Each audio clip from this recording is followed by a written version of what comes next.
I'm John Gapper. I work for the Financial Times, as Harry says, and this is my sort of audience, if I may say so. I can tell from the demographic that you've all come out to see me, but actually what I can tell from the demographic is that Liz has got an audience verging on a fan club, I would say, and she's earned it over the years. I write about terribly serious subjects, and actually I think Liz and her business is a fascinating business story of how an entrepreneur can build a brand over many years, and we will talk about that. She's a bit of a dynamo, I would say, television presenter, author of 36 books. I'm author of 3 books, and that tired me out. Yours are bigger than mine. They sold less, I think. An entrepreneur, an organic farmer who lives with her husband and 5 children on a pasture-led farm in the West Country. In 1995, as you all know, she co-founded the award-winning Liz Earle Beauty Co, which is now owned by Walgreens Boots Alliance. She left that business last year, but it hasn't stopped her at all. Her new ventures are Liz Earle Wellbeing, the quarterly magazine focused on food, living well, which she founded and is also editor-in-chief of In Between Milking Those Cows, and also runs Liz Earle Fair and Fine, a range of fair trade gold botanical jewellery. Now, she may not have it all, but she has a lot more of it than most of us have achieved. And on top of all of that, she's a successful public speaker. Wow. Her latest book, which came out in spring, is The Good Menopause Guide, which aims to open the public conversation to a topic that affects all women and also has an impact on men. Indeed. I'm not going to go into that, but I can say it's a subject I've become more interested in. Now, one thing that really strikes me about you, Liz, is that you're a pioneer of a lot of themes in business that a lot of people now talk about, but you've been interested in, developing, focused on for a long time. And those ideas are spreading throughout business: personal health and well-being, organic and natural. You've also got a personal brand with which I think a lot of customers identify, and we can see that in this room.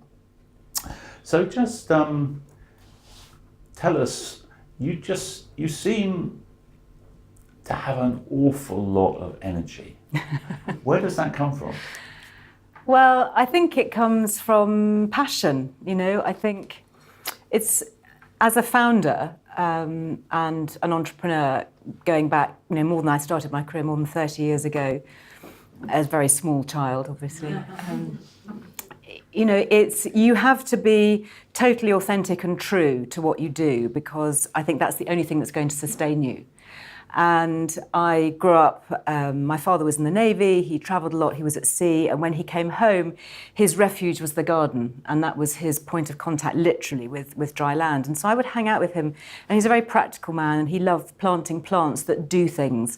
So he would have, great beans to eat, or flowers that smelt really good, or herbs that we could put into teas and things like that. So I learned the kind of the well-being of the land, if you like, very early on. And I was lucky. I started, my first job was actually in publishing. First proper job was for women's magazines over at IPC in the beauty department. And it was at a time when beauty and health were first being connected together. And I was mentored by some great editors who encouraged me to write. And for me, it was just like a light bulb going off in my head.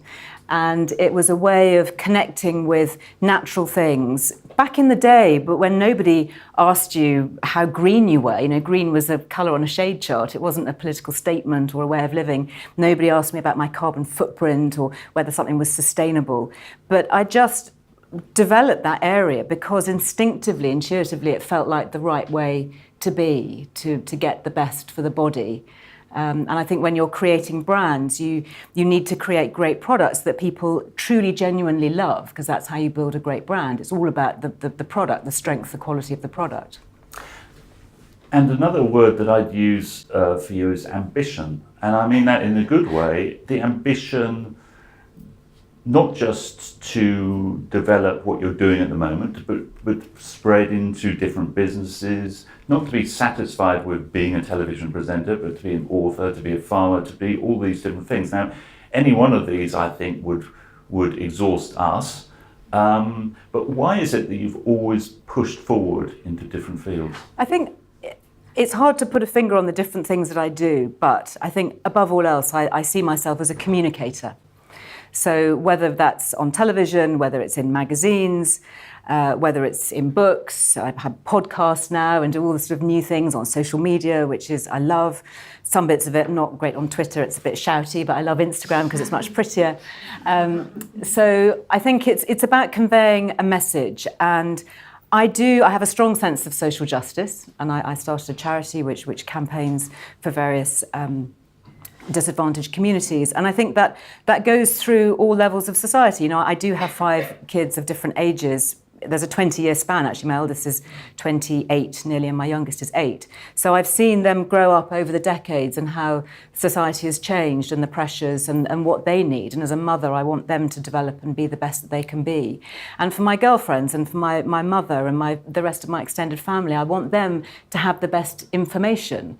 And I think I'm in a very fortunate position that I can go and talk to people, whether they're academics or scientists or researchers or, you know, the Minister of Health or DEFRA or whoever it is, and say, look, let's try and make a difference. Let's try and do something right that has a wider impact. So if I'm ambitious for anything, it's ambitious to get that great message out there. And I feel very lucky to have all these different platforms to enable me to do it. Okay, so the magazine's called Liz Earle Wellbeing. Tell us why well-being is such an important word to you. Well, it's funny, well-being has become this huge thing, hasn't it, in recent years, and yet for me it was always part of looking good, feeling good. Even when I started writing about beauty, 30 or so years ago, it was very much what we put into the body as well as what we put on. Beauty is a two-way thing. So obviously creating a skincare brand, and that's what goes on the skin. But fundamentally, we make skin cells from what we eat and what we feed ourselves.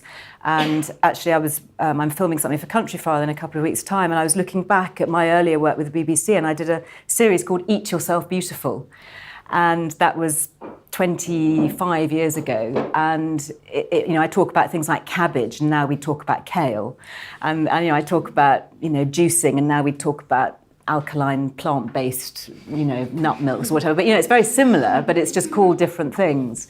So I don't think anything's really changed. We're aware of well-being and wellness, and perhaps because we're all getting older, hopefully living longer, we all want to live well, otherwise what's the point? You want to have life in your years, not just years on your life. And so that's now what drives me forward as somebody who's in their 50s and is very aware of aging, of how do we get through that in the best way. And do you think we should all live on farms, or is it okay to be in Hackney? I love that. I'm very fortunate in that I have both. I spend, usually my working week is sort of Friday to Monday on the farm. And we're a grass-fed, regenerative farm, so we're very much about low input and working sustainably. Interestingly, with the soil's microbiome, I can bore you for Britain about the microbes in soil, but we'll leave that for another time maybe. And so that's my sort of weekend area, and that's when I do a lot of my writing, when it's quiet. But I just love being in the city and being energised, and this is where the action is, and being able to go out for sushi at 2 a.m. and all the things that, in a rural community is not going to happen. Don't you do that? No, I remember living in Tavistock, and some time ago, and we didn't go out for sushi at 2 o'clock in the morning. No. So let's just talk a little bit about the menopause, because it's a fascinating subject, and it's a sort of subject that really wasn't talked about. No. And certainly wasn't talked about to men. Yeah. And it was hidden for a long time.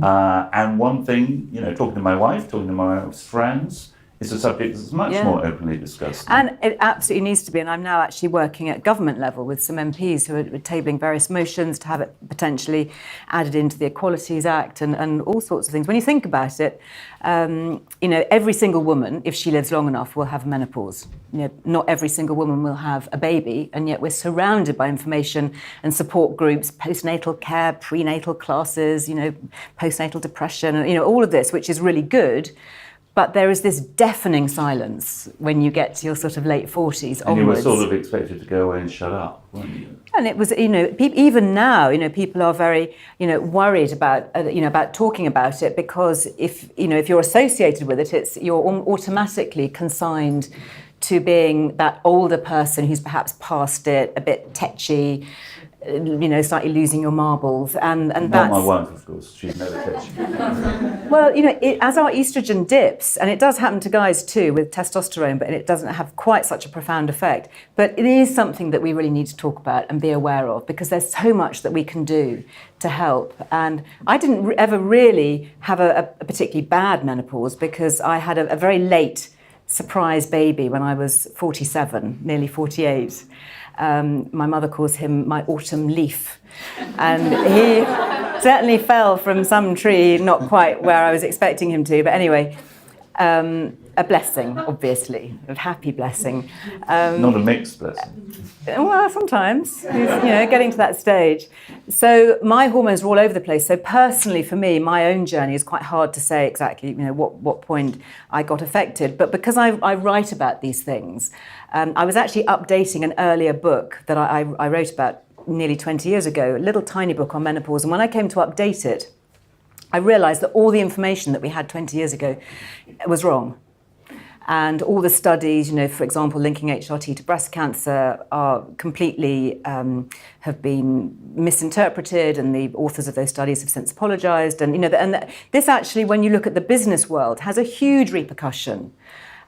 Because we need senior women in business. We need to retain them, because they're the ones with the experience and the knowledge. And actually, West Midlands Police are very forward-thinking as a police force, because they have menopause counselling and groups every month, and they've been able to retain some of their most senior female officers by giving them the tools and the equipment and the information that they need to stay in their highly stressed jobs. And so that has to be of benefit to business in Britain. And we just need to support each other as a sisterhood and talk about these things and take away any taboo. Okay, let's talk about business and your skill as an entrepreneur. And you clearly have a lot of skill as an entrepreneur. What does it take to be a great entrepreneur? Well, I don't know. I mean, it's kind of you to put me in that category.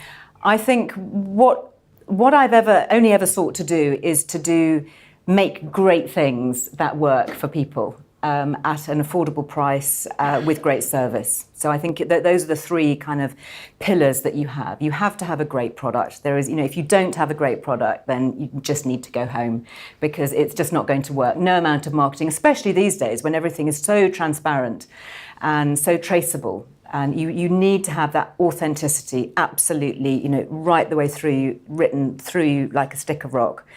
So if you have a great product, and then you absolutely need the passion to persuade others to try it, and hopefully they will love it and then be your ambassadors and go out and tell others and come back who'll buy more and go out and tell others and buy more, and that's how you build your brand. But they will only do that if they want to engage with you as a company, if they trust you, if they want to impart their hard-earned cash with you. And they do that by buying into what you're doing, by seeing that what you're doing is ethical, that it's responsible, that it's making a positive difference. And so all these words that we hear played out, like sustainability and provenance and fairness, you need to be true. It needs to be real. There's way too much greenwash out there. We've seen it over the years, and I think that's where brands fail, because they try to connect, but they don't really care. They don't really believe it. But I think when it's, as an entrepreneur or a brand founder, particularly when it's your name on it. I was actually at Hearst earlier today, because my magazine is now distributed by Hearst, which is really exciting for me. I used to work for Hearst as a junior beauty writer. So and now they're working for you. Kind of. We had a few issues, and it was just a couple of customers who'd had a few issues with subscriptions. And, in the scheme of things, it was like 1%. And actually, this is hopefully Chatham House rules here, because, maybe I shouldn't be saying this, but they were saying, actually, 1%, that's really good. We wouldn't normally consider that to be a problem. I said, it's a serious problem. You need to go after your 1%. You need to make sure that they are, the happiest unhappy customers. It's a great opportunity when there's a customer service issue to really meet them and put it right and turn them into ambassadors for your brand. And I think, as I said to this chap I was talking to, I said, it's my name. This is my name, this is my reputation.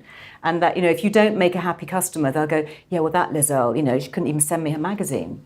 So that really matters to me, that one person feels like that, even if we've shipped out, 85,000 copies successfully, it's the one that hasn't. And you need to care about that as an entrepreneur. And how do it's increasingly confusing, isn't it, for a consumer? You walk into a cosmetic store and there's hundreds of different brands, all with individual stories. You go into an off license and there's 16 versions of gin, all with their origin story, and some of them were probably just cooked up in a still in Ohio or something by some large company, but they've got a good story. So how do we know what's genuine? Because there's an awful lot of competition to be authentic. There is, but there's also huge scope to connect with brands.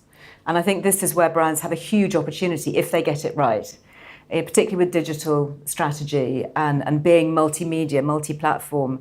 And you have to tell your story, have an authentic story, and not change it, stick to it. You can't invent your history. It has to be real and true. And also not just give it the same gloss on every platform. I think that was the mistake maybe with some brands made in the early days. Every platform, as everybody I'm sure here knows, who've got their own personal favourite ways of engaging, whether it's on Facebook or Twitter or Instagram, whatever, it's a different person and you need to personalise. It's the same story, but the way you say it, the language, it's like, were you to be writing for The Economist, you might write it in a slightly different way or tone than you would write for... I would never buy that would be terrible. So I think those are really sort of simple ways that brands can get it right. And you say, how do you navigate your way through a crowded landscape? You do it through direct connection with brands. And that's why it's really important that brands get that right. Because these days everything is sold on reviews, and whether it's a personal recommendation or you just look it up and see, well, how many stars did that get on Amazon or whatever. And you can read the backstory, you can see it. And I think people are becoming very wise to that, which is a challenge for big corporations. And we also, we've been talking about personal brands, but, in the age of the Instagram influencer, it feels like somebody's a personal brand for 15 minutes and then they've disappeared again. But you've got tremendous staying power, if you don't mind me saying so. Well, I hope so. We shall see. And that's, and what is it?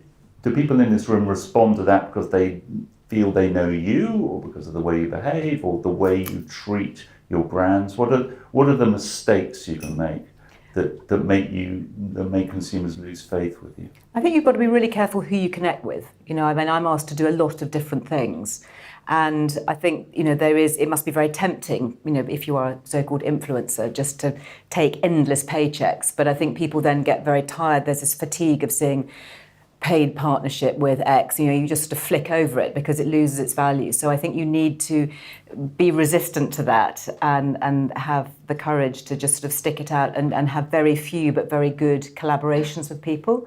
And I think it's often not about having this huge following. Now it's about being a kind of a micro or medium influencer, because it's all about engagement. It doesn't matter if you've got 5 million followers if 4.5 million of them are teenagers in Korea, because they're never going to buy your product or engage with you.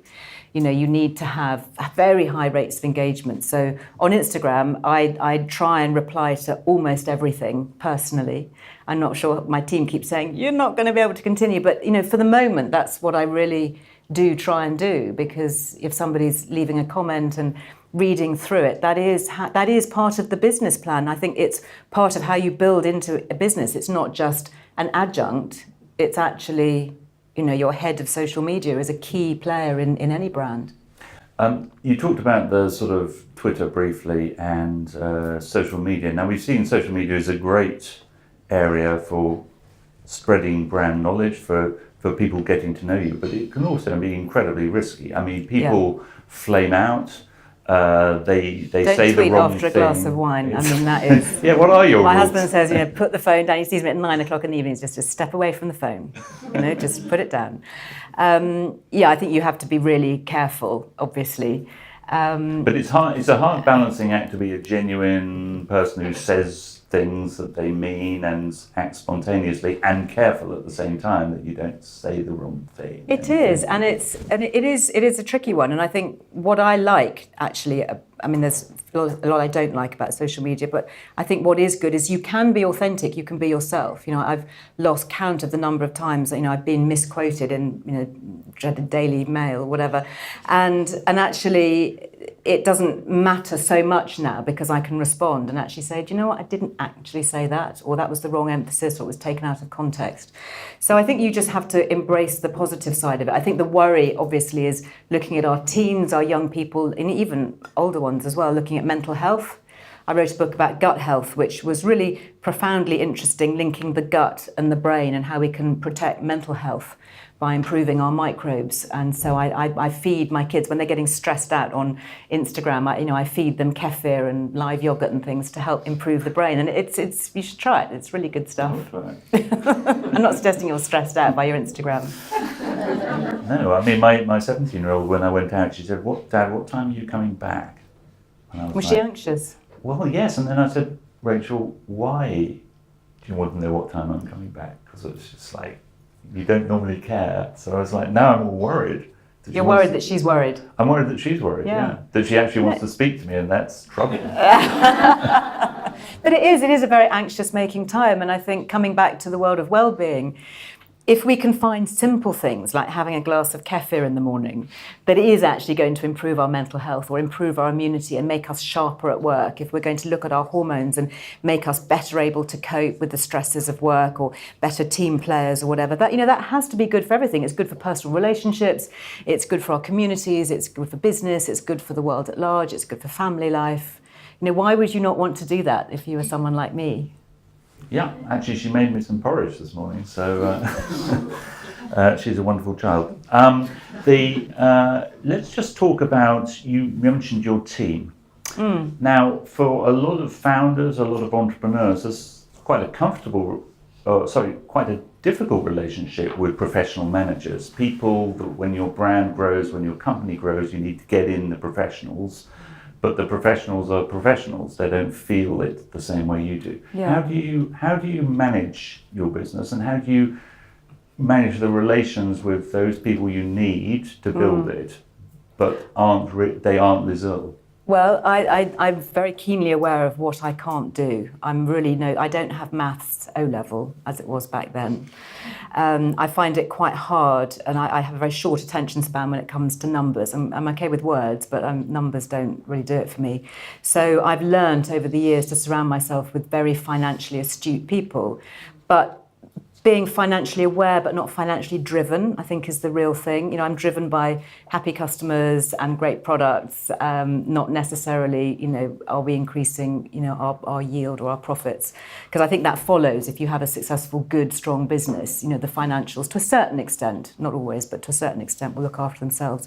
So I think being aware of what you can't do, knowing that obviously we can't do it all. And that is something I've learned. I remember when Kim and I started with the beauty company, we tried to do everything just ourselves, and there was a big risk of burnout early on.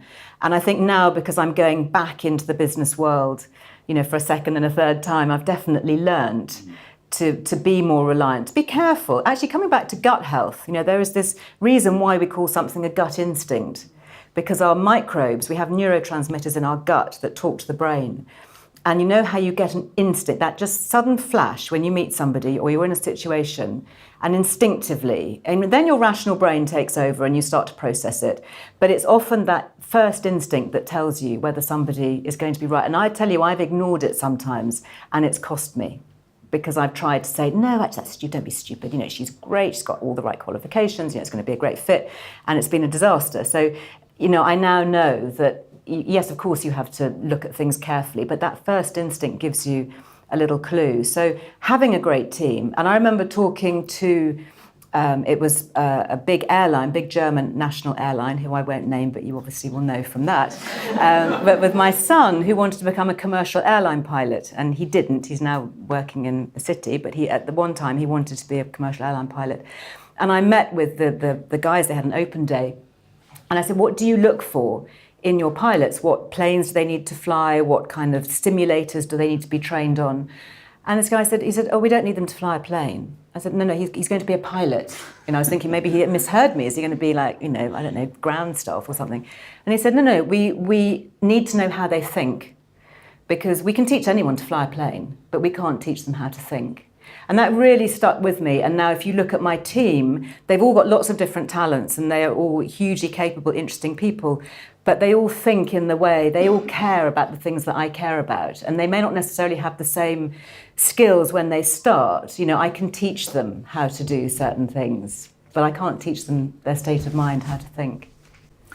And people always say, you learn from your failures or your mistakes in business. Is there a mistake, or is there somewhere where you went wrong, where you think, actually, I learned a lot from that, or I wouldn't do that again, or there's a lesson for people in this room about it? Yeah, I think it's really important to fail, because that is how you learn. And I'm always struck by the Americans who talk about their learnings. I learned this when that happened. They don't talk about their failures, and maybe that's part of their culture, that they're always so upbeat. I'd love to be able to tell you great stories of great failings. I think probably a personal failing is taking on too much and risking burnout. And I now know that, sleep is a really important business asset for anybody. Whether you're, looking after a junior member of your team, or whether you're the chairman of a PLC, you need to prioritize your sleep, because you make poor decisions if you don't have great sleep. And I think, on a practical level, dealing with natural products, I don't know if there's anybody in the room who works with naturals, is really hard, because you get crop failure and you can't control the weather system. So that, and I know that now as an organic farmer, that's a really hard thing. So those are failings, if you like, that you can't really control. So you just have to then build that into your supply chain and into your planning. Control is an interesting word, because I think a lot of entrepreneurs are control freaks. They have a vision. They want to do everything. Does that describe you, and have you learned to be a little less like that? I think I'm less controlling than I used to be. That probably comes with age. And I'm very fortunate in that I work with my eldest daughter, Lily, who she's a real techie, and I'm not particularly tech-minded. So she's worked her way up, she's head of digital. And she also has this tremendous sense of fun. And working with young millennials, which I love, because they just bring this lightness into the room, as well as talk about all these extraordinary things I've never heard about. And they just lighten and brighten everything. And I think that's a real strength if you can build that in. And I try and do more of that, be a bit lighter about everything. Okay, great. Well, look, we've got a bit of time for anyone to ask a question or make a contribution or express their admiration. So we've got... Hi there. I'm Louise from Premier Property Media. Back in the day, I was probably working in Bauer and EMAP when you were over at Student IPC. Yeah. Two questions in one. Gwyneth Paltrow launched Goop this week through the media. Right. Two questions. One, what do you think about her claims that well-being didn't exist when she was living with Chris in Belsize Park? And the second one, do you think she can possibly attain authenticity given she's an LA film star for her brand here? I honestly don't know. To me, this reminds me of when I was asked questions about the beauty company, about beauty trends and things by journalists, and I had to say, actually, I really don't know, because I don't look over my shoulder. I just do what I feel is instinctively right. So I'm very focused. So I've genuinely not looked at Goop. I'm fascinated to hear that she's expanding it. And I was told only today, actually, there's a shop, isn't there, in Notting Hill, I think, that's just opened, which I must go and have a look. Maybe she'd like to stock my magazine. That would be good. So I don't know. I think, can she do it as a film star? Hey, we're women. We can multitask. So I don't know how much she lives and breathes it, but I wouldn't see one as exclusive to the other. You could say, well, look at Liz, she's an organic farmer. How can she possibly write books about the menopause? I think if you're passionate and you care about your subject, then then yes, you can. But I would have to take a closer look to be able to give you a proper answer as to whether I think she's actually doing it. But what about the claim of well-being didn't exist here? Well, it didn't exist here. Well, maybe we didn't call it well-being. But we've certainly been using the word well-being and wellness. I think it's wellness in America, isn't it? And well-being over here. So yeah, I think we've had books called Wellbeing and all sorts of things for a long time. If you look back, you'll find things that were in print a long time ago. Thank you.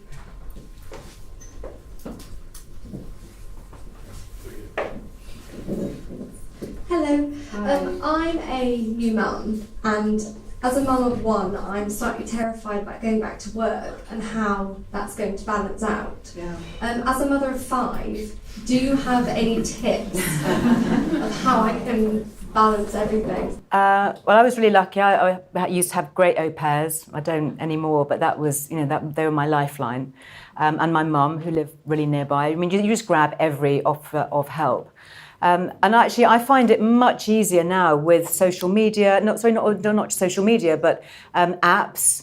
Even when I'm away from home now, I'm able to FaceTime my little boy at bedtime and actually talk to him while he's having his supper. And so I think there's so much more support and options for women to carry on and maybe do part of the work, home working. I don't know whether you've got that option, but it's certainly something. I was doing some work with Google recently, and just saying it's really important to trust your workers, your team. If you trust them enough to hire them, then trust them enough to stay at home and not have the whole commute and get to the office frazzled, especially if they're on Southern Rail, and actually to be at home, be productive from whenever it is. Silly o'clock in the morning, even if it's in your dressing gown, doesn't matter, because you're producing and you're achieving and you're connecting with people globally on Skype or FaceTime or whatever it is. And I think we're going to see more of that, and I think that's hugely valuable for women who want to combine families and continue working. So don't panic would be my answer. Don't panic, but look after your own health. Protect your sleep, look after your hormones, look after your gut health. If you don't take kefir, I highly recommend it. I've podcasted about kefir. I'm a kefir bore, but only because it really works and it's really helpful. Thank you. Let's talk about menopause. And apart from HRT, I heard that sage was a good thing to take. What other? Yeah, it can be. I mean, HRT got a bad rap because the data was poorly interpreted. And people think it's very synthetic. Actually, it's not. The modern HRT is body identical. Estrogen comes from wild yams, so you could call it a botanical. So, I get really annoyed when people will say, "Oh, and I don't want to take it because it's unnatural," and they may have been on the pill for 20 years. What are the natural herbs you can take? So herbs, well, apart from wild yam, so you can take sage. I think the problem with a lot of the herbal remedies is they work for some. But bearing in mind placebo effect is 30%, you've really got to be punching above that to say that something is truly effective. Sage can certainly help in some cases with hot flushes. It doesn't necessarily help with mood swings. Black cohosh can be helpful, but again, it's got to be something that's regulated. There's a lot of unregulated herbs out there that can cause liver problems. So, it's a big subject. It's not enough just to say, go and have some sage and you'll be fine. Hello Liz, my name's Bye. Alison. I've had a long career in the NHS and I'm used to facing roomfuls of women, so it was interesting to hear the comments earlier. But I'm 53 and my dad retired when he was 53 and I'm just about to embark on setting up my own business. And my parents' reaction to that was, what the hell are you doing that for? Shouldn't you be thinking about slowing down and retiring? Yeah. And just hearing your comments about the menopause and how lively you look and how wonderful your presentation has been today, Thank you. I wondered what the next book might be, and I wondered what your thoughts might be on retirement. Gosh, that is a really interesting one and probably a great question to end on, because I feel, having done a lot of research on menopause and working life and trying to get the work-life balance right, and I don't claim to have always succeeded with that, but I feel very strongly that a lot of midlife women in the UK are being really let down. by inaccurate information. And I feel very strongly that we have this powerful sisterhood of women who are wise and strong and capable, who've brought up children, who may be looking after older parents, who've nurtured their teams at work, who have so much to give. And that comes at a time when our bodies often start to fail and we start to crumble, and emotionally we feel anxious or enraged, or just the things conspire against us. So a lot of what I do is driven, again, coming back to that sense of justice, of wanting to share good information. I'm 54, and my grandmother died when she was 99, my great-grandmother when she was 102, and that's way back, so hopefully the genes are strong. So I intend to be here in maybe another 54 years, who knows? I think all of us potentially have the option, or hopefully have the possibility anyway, with advances in medicine, of living longer. So how do we want those later years to play out? What do we want to be doing? Are you really going to stop after having a successful career in the NHS? What are you going to do for 50 years? I think we have so much to give, so much to share, so much that we can impart. I started writing recipe books because I wanted to pass on family traditions to my children. And I just think we have all this information and knowledge. Let's share it, let's give it back. But we can only do that if we stay well. And having an emphasis on hormones and gut health and exercise, and having fun in life, keeping it light. That's what Lily and the younger generation have taught me is to lighten up, and to try and enjoy these years, and so that we can make the most of it. So I would say absolutely. If I was going to write one more book, and having written a few, I'd love to, but they're just not enough hours. I mean, please, because I prioritise sleep and, try and have a bit of work-life balance as well. But one day, I would like to do another book called The Second Half. And it is really about how, when we hit our 50s and we've given so much and we've learnt so much, this is our time. This is when we should be having it all back. We've given out so much. Let's get it back. Let's see how we can really enjoy, not just think it's automatic that I'm going to feel arthritic and gain weight and lose my hair. And, there are just so many things that we can do to help that will see us healing through the rest of our lives and having a great second half. So maybe I'll do that next. Well, that's a very nice note on to end. I heard you say people have got so much to give. You certainly do. And it's been a very inspiring presentation. Thank you. Thank you. Thank you for being with us. Thank you for giving so much of your own experience and yourself. And before we all prioritise sleep, I think we could have another drink and Great. Hang around and enjoy ourselves. So, Thank you. Thank you very much.